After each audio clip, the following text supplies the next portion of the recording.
lot of people was going left field. Straight up left. Straight Uh, up. I feel like a lot of niggas was like, just during this, they just say it to themselves. Nope. hey, for real. Nope. Nope. What's good, everybody? This is another episode of the Now Mind You podcast. We're your hosts. I'm Matt. I'm Bryce. TJ could not be with us, had a scheduling conflict this week, but he will be back with us next week. Today, what we will be covering for you guys is the UFC Fight Night Tuivasa versus Marcin Tybura. That took place last night, which would be March 16th, 2024. Tonight, what we got for you, or at least today, what we got for you, we'll be covering that card. Um, Without any further ado, Bryce, do you mind if I start it off? Go ahead.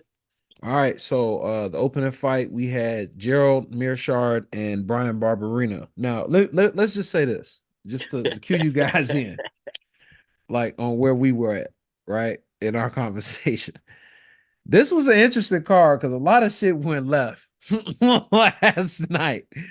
Yeah. Especially the higher up you Yeah. go in the card, a lot of left, a lot of left A lot of last love. night. Lot of things going one way end up going another way. It's like, hold on, fuck going on here. Man, I so felt watching every match. every But fight. So the first fight of the night, we had Gerald Mearshard versus Brian Barberina at middleweight. Gerald Mearshard, both guys really are UFC veterans, if I'm being honest. Um, Gerald Mearshard, to me, I don't know. TJ told me I was tweaking. He looked super buff last night. Like I just felt like he was skinnier before. I don't know, but at any rate, we had Gerald Mearshard versus Brian Barberina at 185. Brian Barberina was coming off a 3-loss skid. Jared Mearshard was coming off a 2-loss skid himself, being stopped by Joe Pfeiffer and then losing a split decision to Andre Petrosky in August of last year.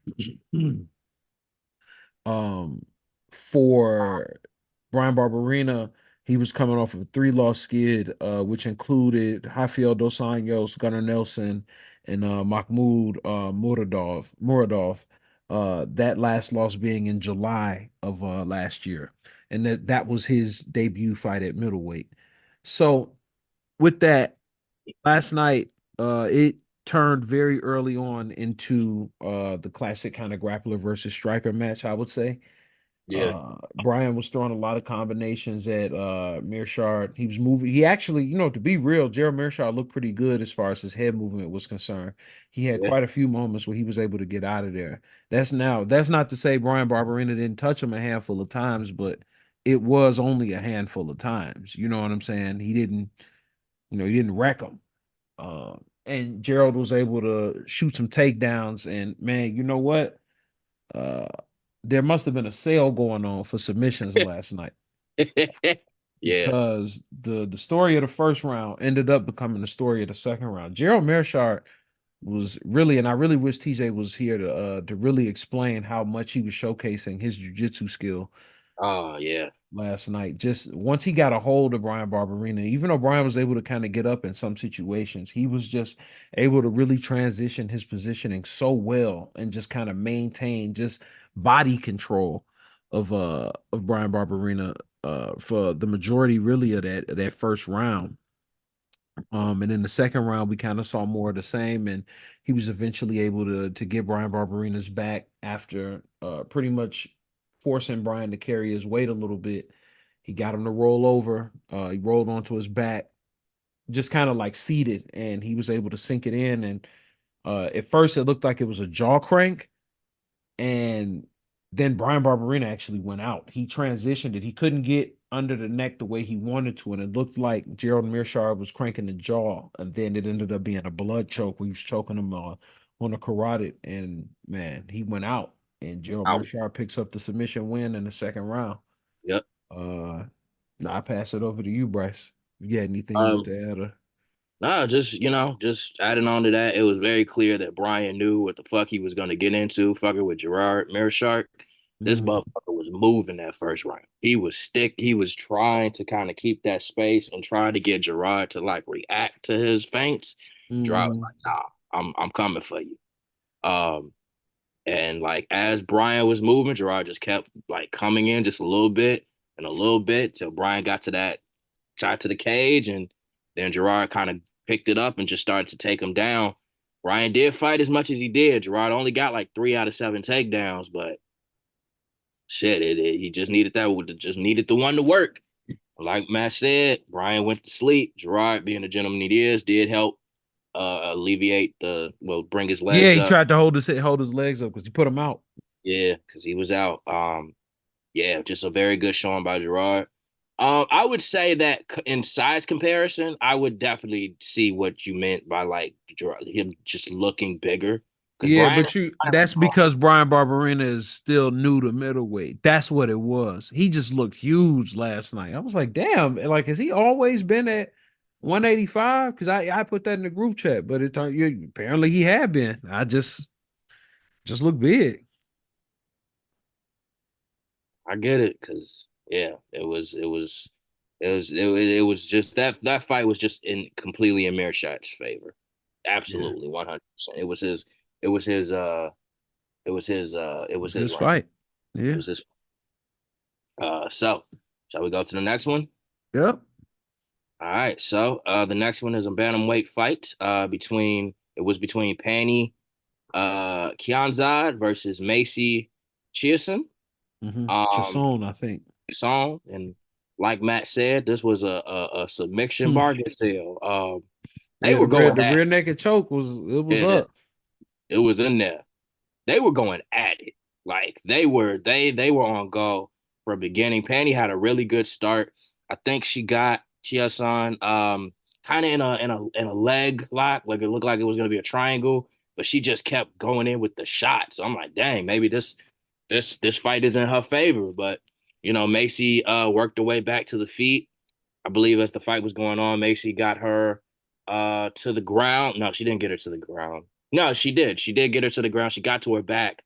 And you know, one of the commentators was interestingly enough was like, yeah, she can't really get the submission right here while her back is on the cage.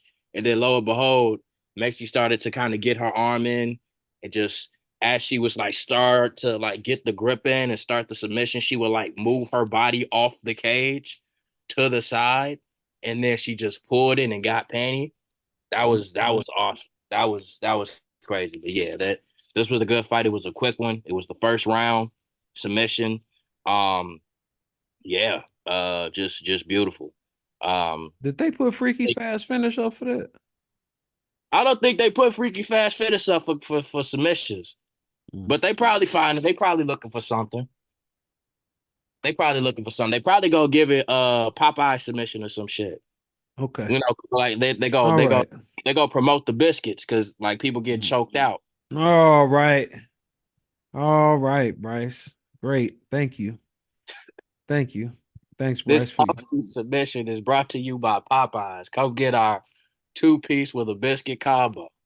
No drink. Wow. Come on. Yes. Yes. Oh man. Oh yeah, there really wasn't much to say. This fight was over in the first round. A little bit of back and forth. It just looked like it was going one way. Maxi Chiasson changed that up, and that was how it Yes, went. yes, Um, indeed. Next up, we had a featherweight fight. We had Christian Rodriguez versus Isaac Dolgarian. Uh Man, let me Yeah. tell you something. Left. 100 miles an hour. Left is right, man. No pun intended, but left is 100% the best way to describe this, bro. Let me give y'all a little bit of information on both fighters. So we get Christian Rodriguez. Christian Rodriguez came into this fight at featherweight. He's typically fought at bantamweight. I want to say this was his first featherweight fight, and he was going up against Isaac Dolgarian. Isaac Dolgarian is a A bad problem. boy. Yeah. Bad boy. Bad boy. So he came into this fight 6-0. Christian Rodriguez came into this fight uh 10-1. So, there's a little bit of an experience gap there. Just in terms of a handful of fights. You just never know. Hmm. And man, Isaac Dogarian came out like his car was double parked outside, and somebody texted him that the meter maid was walking down the street. This dude, he shot so many takedowns.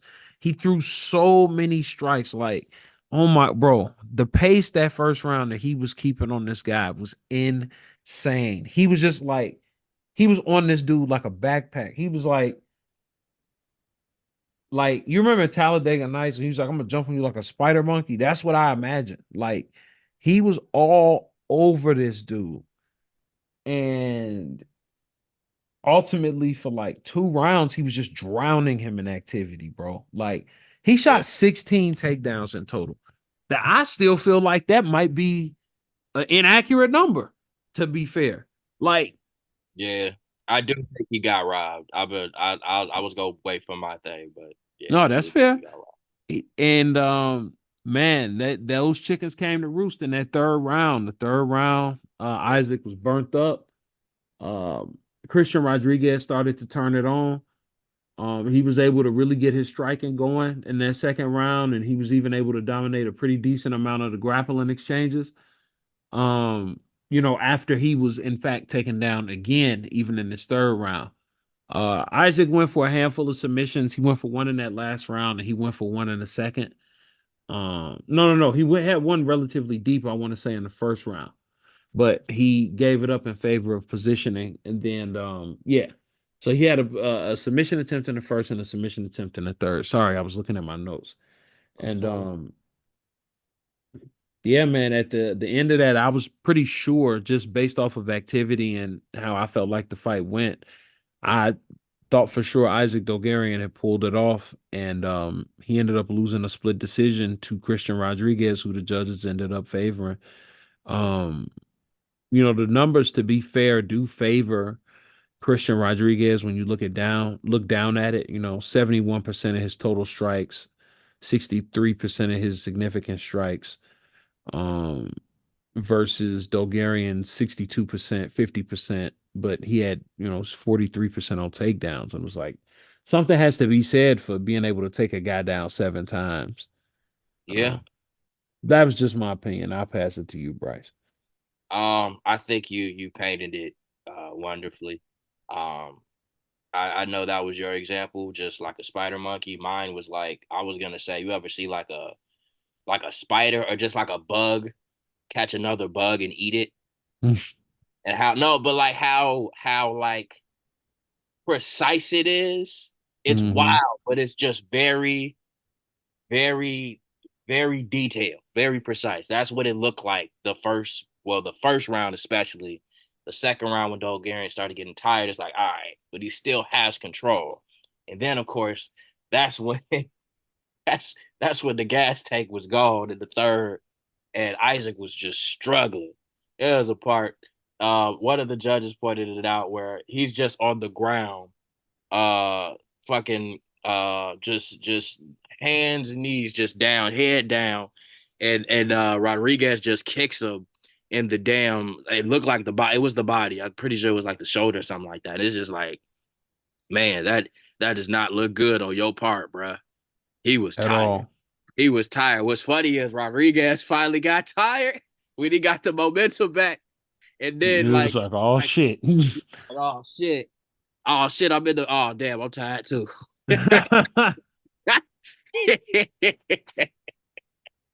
So yeah, it was great. It was that was a good match. Um I hear what you're saying, if the I do like my numbers. If the numbers say that, then of course this does go back to that topic we always go back to of how much grappling like has say in UFC, Hmm. because we can't even say that Dolgarian wasn't even like effective on the ground. You know what Yeah, I it mean? wasn't like he didn't do anything. Like, he was working the whole time. He was He's working threatening the this whole guy time. constantly. He got a. I'm pretty sure he got a 10-8, didn't he? Didn't he get a 10-8 round? Bro, Oh, I he mean, wouldn't have been able he to get a couldn't tap. have. Yeah, he couldn't Yeah. have. So then what the judges were saying that the fact that the first round wasn't a 10-8. So yeah, that was interesting. That was interesting. Good fight. It was a good fight. Very can't say that's not wasn't the most interesting fight on this card. I can't say Mhm. that at all. Oh Um yeah, should get more interesting for sure. oh actually you're very fucking right. Yeah, we gonna talk about it. Let's just get to the next one then. Light heavyweight battle. O OSP Ovin St. Preux True. versus Kennedy Nzechukwu. Mm-hmm. Nzechukwu. I'm sorry, bro. Kennedy. So um yeah, I remember you all talking about this in the chat last night, and then watching it, I completely see what y'all talking about. Um yeah, these two fighters, they are they got all this power and more, and sometimes they just gully with it and they really go for it. But this fight, they was like, nah. I think they just saw that both of them had like knockout power and tried to pick their shots. Um, they was throwing. It's not like they weren't throwing like haymakers. They weren't throwing for the hills. Mm-hmm. Um, I think as the fight went on, I think Kennedy was striking more definitely in the first. He had the better For shots in the beginning. sure. But as the fight went on, Ovens really started to pick them apart. And in that last round, that's when they was really going for it. It was a very close fight. I think they both looked strong. Ovens got it via decision. I like my numbers. So Ovens had 143 out of 276 strikes, which is 51%, while Kennedy had 106 out of 250, which is 42 percent. And also, Ovens had didn't he had a knockdown in the third or the second round? I think it was the third. Mm-hmm. Yeah, he had that knockdown in the third. So that definitely put the win in his favor. It was a very good showing. It was a very good fight. Um, Definitely slow, but it picked up the pace. They were tired, in that third, and they just saw like, hey, if there's a chance I can knock this motherfucker out, this is the chance. So they just started swinging. Very definitely started very slow, but nonetheless, really good. This is the only fight that didn't go left. This is the only regular fight on this card. The only one. After this, I don't even know. But yeah, what did you think, Matt? Uh, TJ was like, it was a lot of action, but it was slow as hell. Yeah, Which it was. They was like on some rock'em sock'em shit, but I ain't gonna lie, it was a lot of volume considering, like, yeah, you don't see that type of volume a lot. But what I will say, and we'll get to it. I'll get to it once we get to that fight. Um, you really will, as this card continues, you really will understand that even though they fought like a kind of a crazier pace for a 3 round fight, like that pace was nothing compared to something that we would end up seeing later on. Overall, I thought Vince definitely showed he showed that he was a vet. yeah, They said something very telling. I felt in the pre-fight where they said Kennedy was gonna have to bring something new. He was gonna have to show something new to Ovin St. Preux because he's been around. He's like Ovin St. Preux has been around for a long time, fought pretty much everybody. He's seen everything there is to see as far as y'all, trying to fight him and people he has to come across in UFC. So now remember, this is a guy that's seen a decision against John Jones. So mm, he's been mm, around. He's seen yeah, some of everybody. And I mean he's right. They were right about that. And I think his experience just played a good role. Even when he talked about it, even when he talked about it after in his post fight interview. He was just talking about sticking with the game plan and just staying close and staying in this guy's face, not letting him fight on his front foot before sending him to fight backwards. And he was right. yeah. I felt like he did a good job with that. So but that's pretty much that. I You mind if I take us into our next one? Go ahead, go ahead. I know you got something to say. I got So my Oh, yeah. Go ahead. Go ahead. Go ahead. So next we had a welterweight fight. We had Brian Battle against Angie Lusa. Brian Battle and That's Angie very Lusa. appropriate last name. Low key. Um Brian Battle, you probably are already familiar with. He was from the Contender series. Recently changed his nickname to the Butcher, which I think was, I agree with Michael Bisping, was a good idea. I don't know. Who? Pooh Bear kind of brings some type of chill to my spine. All right, some type of chill. I hate this guy. Uh, so, oh no, he didn't come off the Contender. He came off Ultimate Fighter. My bad. Um, so you got Brian Battle, and he's pretty much been in the UFC since 2021. And Brian Battle was going up against Angie Lusa. Uh, Angie Lusa is was he from the Congo? I believe they say he's Congolese. At any Um, rate, I believe he is from the Congo. um, he was once on the Contender Series. Unfortunately, he lost when he was on the Contender Series to Jack Della Maddalena, which is really crazy considering he just fought last week. Um, he eventually was able to get signed to the UFC. Lost his debut, but he was coming into this fight on a 2-fight win streak, having beat AJ Fletcher and Reese McKee.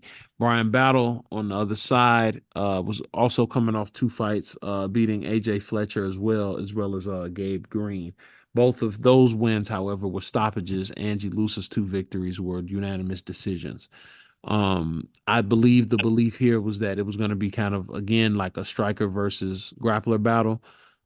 These guys, I wouldn't necessarily say had bad blood ahead of time. But they definitely were, they were throwing without really a lot of care in that first round. And Brian Battle was starting to really kind of get in the flow of things, and I was really starting to get a feel for. I haven't watched a lot of Brian Battle's fights. I just saw a little bit of his highlights as obviously they showed him, he was the co-main event. Um, it was interesting to see him fight because I saw kind of once he was getting in the flow, like I was like, oh yeah, this guy's definitely like he could definitely be a problem in this division just in terms of his movement Yeah. and the way that he strikes and honestly, really his accuracy and his shot selection. I was pretty impressed with that as well. Um, and I felt like he pretty much was dominating that first round. Just as far as his striking and stuff was concerned. He was a little conservative, but I felt like he was successful. You know what I'm saying? He even was able to get a takedown off in that first round.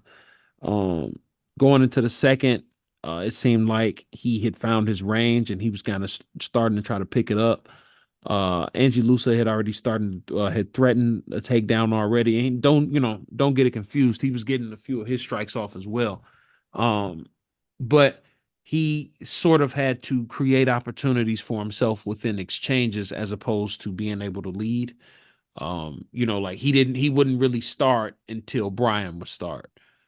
Um, Ultimately there was a moment when they kind of clashed on the inside, and I want to say it was after a failed takedown attempt. And on the break, Brian Battle did actually end up thumbing him in the eye, and they stopped the fight momentarily. Doctor ends up coming into the ring. Angie Lusa says he can't see out of the eye, and naturally, if you tell the doctor that you can't see, they stop the fight. Right. So immediately the fight is stopped. Um, and it's called a no contest. Brian Battle is very visibly pissed off. He's upset. Angie Lusa is crying, or what looks to be crying, and so it was. They wanted some shit to happen. I'm not gonna lie. Based off how that played out, they wanted some shit to happen because they read the decision off. The referee is holding both guys' wrists.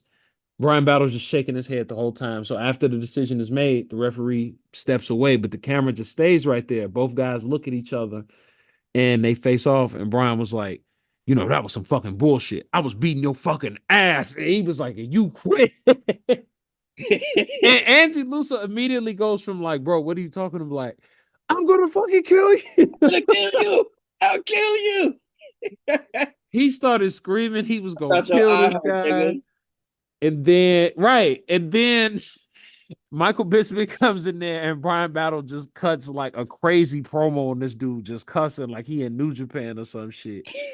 And I was like, bro, you are on ESPN Plus. You are not on pay-per-view. He was going crazy. I And don't give a fuck. I was like, yeah, bro, you don't. hey, I feel him. I And do Brian, too. hey, Michael Bisping was clearly entertained by it. Also, shout out Brian Battle for that full body Shinron tattoo.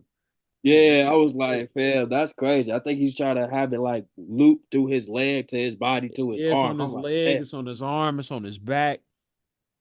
It's fire though. fire. But yeah, man, that was the chaos of the co-main event. I'll pass it Yeah. to you, Bryce. I think you covered it pretty well. I think we know what would have happened if I that fight kill you. been the finish. That is that nigga got Wolverine healing powers, frankly speaking. I don't think I got it in me to fight a nigga after I can't see in the eye. Shit. I Hey, kill you. he told him he was being a bitch.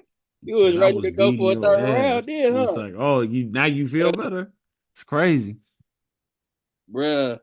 Yeah, man. That was good. We gonna see Brian battle again. I think he's an interesting prospect. I think he's ready to fight somebody like higher on the card. Give him a vet or give him somebody maybe not top 10, but like top 15. Yeah, for Top sure. 15 for sure. Um yeah, very interesting. Very, very interesting co-main. Definitely got the blood pumping in a different way. So I guess this is my chance to go into the main event, For the birthday boy. to the birthday boy. Whose birthday was it? Was it Ty's? It was Ty's? It was Ty's birthday, yeah. Oh man. It's Okay. his 30th birthday. Oh man. All right. Well, let's get into it. It was a Let's heavyweight get bout. to it. Ty Tuivasa versus Marcin Tybura. Um, Ty is heavyweight bout, of course. I said. Let me just go with. I'll just go into it. Starting off the fight, Ty went in strong. I'm telling, just blows made Tybura bleed very quickly. I Use think that he elbow. said the elbow, and then Marcin said nope. And he said we switching up the game plan, and he took Ty down. He tried to take him down. It didn't work at first. Uh, he tried a couple times. It didn't work, but that one that he got him on, I believe he got him to the cage, and he finally got him down. It's like Ty didn't know what to do when it come to the ground game. And yeah, Martian was just raining down blows. It looked like Ty didn't really know what to do, and then he literally just walked into like a choke, and he got put to sleep. Um, I think when it comes to the heavyweight division, we're starting to see like heavyweights that they have like it's not just the hands anymore.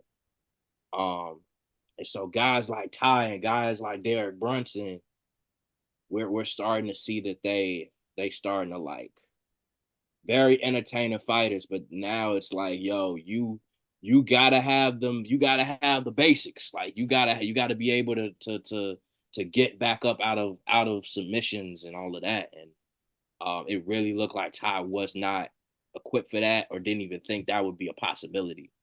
Um, yeah. Great showing by Tybura. Um, he knew what was up when he got that elbow. He's like, nah, this ain't gonna work. We ain't gonna be on the 2 feet, fam. We going on the ground. Yeah, put Ty to sleep.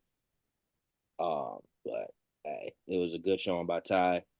Um, we all love Ty Tuivasa. We all love him to Hmm. death.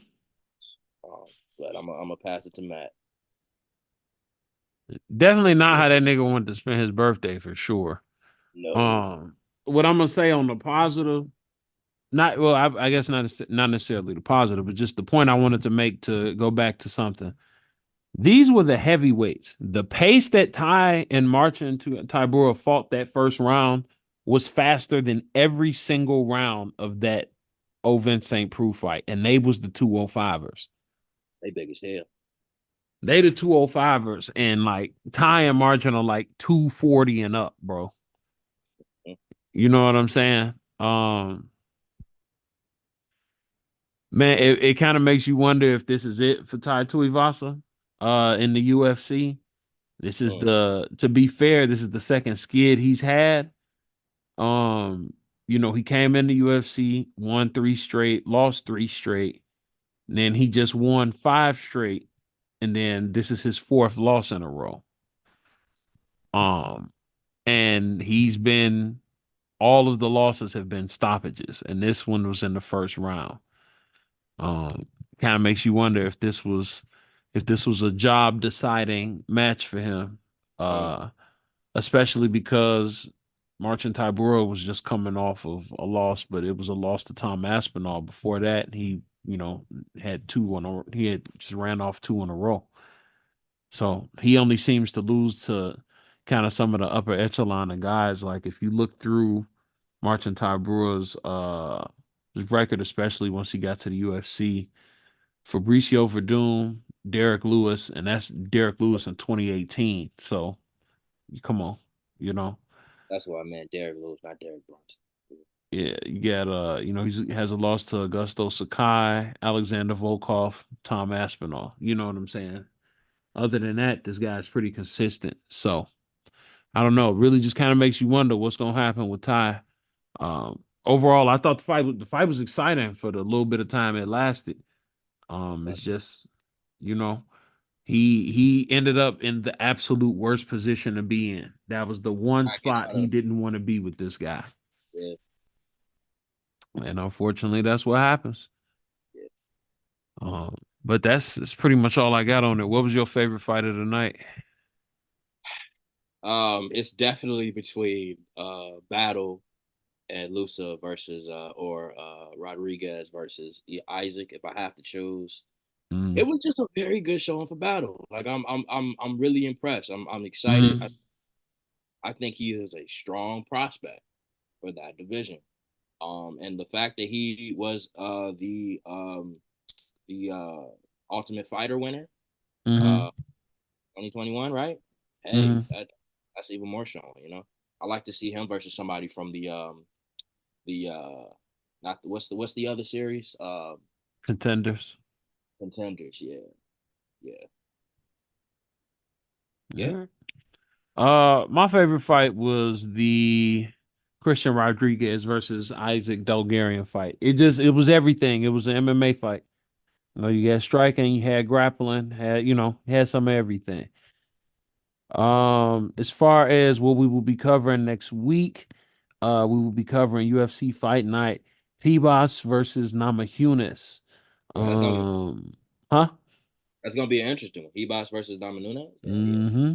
Yeah, Ribas versus Namajunas. We'll be covering that next week. That's what we'll be covering for the UFC side. No boxing next week, at least that I won't be covering any next week.